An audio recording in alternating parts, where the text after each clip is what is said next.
And the U.S. is targeting the so-called shadow fleet of ships that illegally transport oil from sanctioned nations like Russia, Iran, and Venezuela.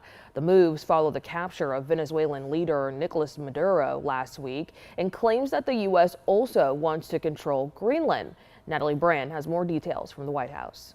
U.S. forces this morning seized 2 tankers linked to sanctioned Venezuelan oil. An operation in the Caribbean captured the Sophia, and a separate one in the North Atlantic secured the Bella 1. Understand, they are not generating any revenue from their oil right now. They can't move it unless we allow it to move, because we have sanctions, because we're enforcing those sanctions. The U.S. had been tracking the Bella 1 from the Caribbean since December. The ship is now known as the Marinera and claims to be sailing under a Russian flag. Literally got out a bucket of paint, painted a new flag on the side, said we're no longer a Venezuelan vessel, we're something else, right?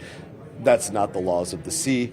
These latest seizures come as the Trump administration focuses on Venezuelan oil following the raid to capture Venezuelan leader Nicolás Maduro. In a social media post Tuesday, President Trump said interim authorities in Venezuela will be turning over 30 to 50 million barrels of sanctioned oil to be sold at market prices. Some U.S. lawmakers have questioned the administration's focus on oil and whether there's a long-term plan for Venezuela. This is all about the oil. And their new policy is might makes right.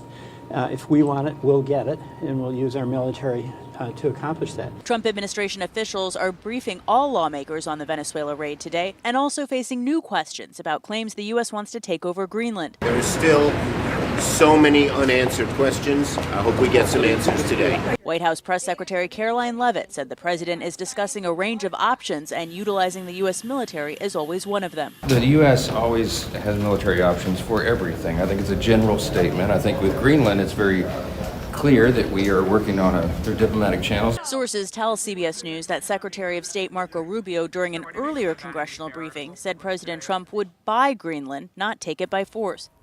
Now, Greenland has its own parliament, but is a Danish territory. The foreign ministers for Denmark and Greenland have requested a meeting with Secretary of State Rubio in Washington, D.C.